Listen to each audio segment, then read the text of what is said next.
বার্তা বৈঠক সংবাদ বুলেটিনে স্বাগত জানাচ্ছি আমি সুমাইয়া আক্তার মারিয়া। প্রথমেই সংবাদ শিরোনাম। জাতীয় ঐকমত্য কমিশন সংস্কার নিয়ে দলগুলোর সঙ্গে শিগগির আলোচনা। চাঁদপুরে মোটরসাইকেল দুর্ঘটনায় ইতালি প্রবাসী 2 তরুণ নিহত। 2 দফায় শ্বাস প্রশ্বাসের গুরুতর জটিলতায় পোপ। ওয়ার্নের এই গল্পগুলো হয়তো আপনি জানতেন না। মমতাজ কোথায় আছেন জানেন না কেউ। এতক্ষণ শুনছিলেন সংবাদ শিরোনাম, এবার বিস্তারিত। জাতীয় ঐকমত্য কমিশন সংস্কার নিয়ে দলগুলোর সঙ্গে শিগগির আলোচনা। সংস্কার প্রশ্নে ঐকমত্য তৈরির লক্ষ্যে চলতি মাসের প্রথমার্ধে রাজনৈতিক দলগুলোর সঙ্গে আলাদাভাবে আলোচনা শুরু করবে জাতীয় ঐকমত্য কমিশন। এর আগে কমিশন বিভিন্ন ক্ষেত্রে সংস্কারের গুরুত্বপূর্ণ সুপারিশগুলোর বিষয়ে দলগুলোর কাছ থেকে মতামত নেবে। দলগুলোর আলোচনায় প্রস্তুতি নিচ্ছে।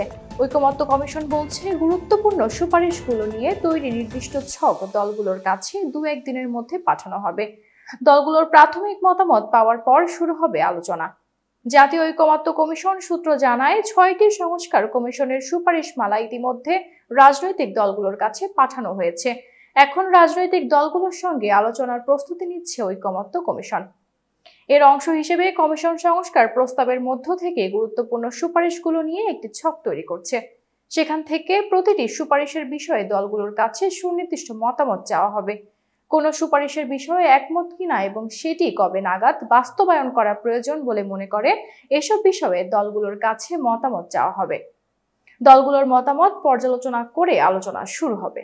চাঁদপুরে মোটরসাইকেল দুর্ঘটনায় ইতালি প্রবাসী 2 তরুণ নিহত।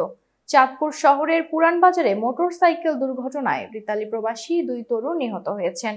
গতকাল সোমবার রাত 10:15টায় পুরানবাজার গার্লস স্কুলের সামনে একটি পণ্যবাহী কাভার্ড ভ্যানের নিচে পড়ে এই দুর্ঘটনা ঘটে। নিহত ব্যক্তিরা হচ্ছেন পুরানবাজার মেরকাটিজ রোডের মোহাম্মদ আব্দুস সালাম দেওয়ানের ছেলে ইতালি প্রবাসী অভি দেওয়ান ও তার খালাতো ভাই শরীয়তপুরের ঘড়িশা এলাকার মোহাম্মদ সেলিম মিয়ার ছেলে নিলয়। এই ঘটনায় কাভার্ড ভ্যান চালক পালিয়ে গেলেও স্থানীয় লোকজন কাভার্ড ভ্যানটি জব্দ করেছে। পুরানবাজার এলাকায় প্রত্যক্ষদর্শী শিপন খান বলেন, মেরকাটিজ রোডের অভি দেওয়ান ও তার খালাতো ভাই শরীয়তপুরের নিলয় দুজন ইতালিতে থাকেন।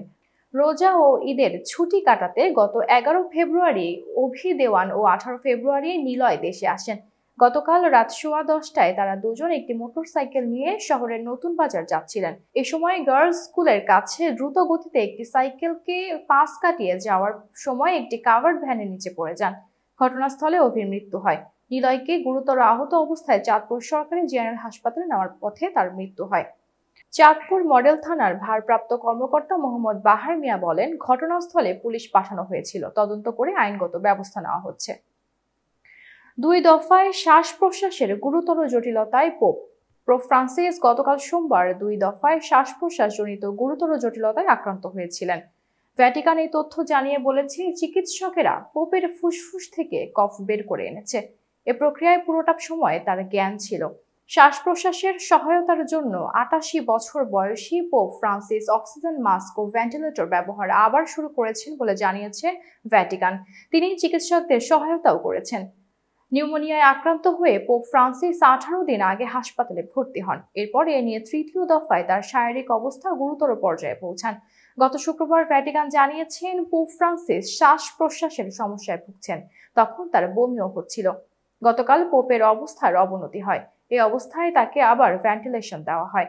বর্তমানে পোপ ফ্রান্সিসের যে শারীরিক অবস্থা, তাতে তিনি ভ্যাটিকানের আসন্ন ঐতিহ্যবাহী প্রার্থনায় সশরীরে উপস্থিত থেকে বক্তব্য দিতে পারবেন না। এই অবস্থায় তার লিখিত মন্তব্য প্রকাশ করছে ভ্যাটিকান।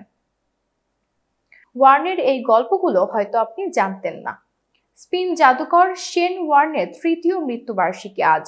অকালে পৃথিবী ছাড়া সর্বকালের অন্যতম সেরা ক্রিকেটার কম স্মৃতি রেখে যাননি। তার ক্রিকেটীয় কীর্তিগাথা তো সবারই জানা। মাঠ ও মাঠের বাইরেও বর্ণিল শেন ওয়ার্নের জীবনে এমন কিছু তথ্য যার বেশিরভাগই হয়তো আপনি জানতেন না। বয়স 40 পেরিয়ে যাওয়ার পরই ক্রিকেট খেলতে শুরু করেছিলেন শেন ওয়ার্নের বাবা জেসন। কেন জানেন?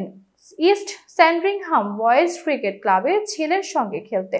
ইস্ট স্যান্ডরিংহাম বয়েজ ক্রিকেট ক্লাবে থাকার সময় ওয়ার্ন বলটাকে পিচে জায়গা মতো ফেলতেই হিমশিম খেতেন। সে সময় বল করার চেয়ে ব্যাটিং করাটাই বেশি পছন্দের ছিল ওয়ার্নের।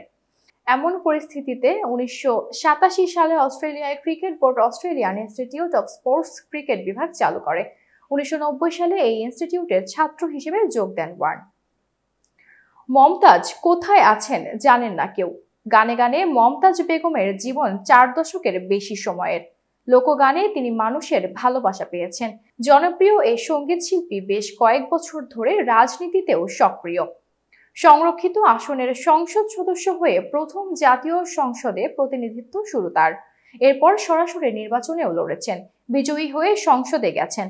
আওয়ামী লীগ সরকারের পতনের পর সংসদ সদস্য মমতাজ বেগমের কোনো খোঁজ খবর নেই। 7 মাস ধরে তাকে প্রকাশ্যে কোনো অনুষ্ঠানেও দেখা যায়নি। মানিকগঞ্জের সিঙ্গাইয়ের জয়মণ্ডপ মমতাজ বেগমের বাড়ি। গত বছর এমন সময়ে বাড়িটি মানুষের আনাগোনায় মুখর ছিল, কিন্তু এখন সেই বাড়ির পরিবেশ একেবারেই নীরব। সরেজমিনে খোঁজ নিয়ে জানা যায়, বাড়ির নিরাপত্তা প্রহরীরাও জানেন না মমতাজ এখন কোথায় আছেন, কেমন আছেন। আশেপাশের বাড়ির লোকজন যারা একসময় মমতাজকে বাড়িতে ঢুকতে ও বের হতে দেখতেন, তাদের মতেও অনেকদিন দেখেন না মমতাজ বেগমের ব্যবহৃত গাড়িও। বাড়িতে গেলে তিনি আত্মীয় স্বজন ও কাছের মানুষের নিয়ে মেতে থাকতেন। সেই আত্মীয়রাও মমতাজের কোনো খোঁজ খবর জানেন না। এতক্ষণ বার্তা বৈঠকের সাথে থাকার জন্য ধন্যবাদ। নতুন নতুন তথ্য ও সংবাদ পেতে বার্তা বৈঠকের ইউটিউব চ্যানেল ও ফেসবুক পেজের সাথেই থাকুন।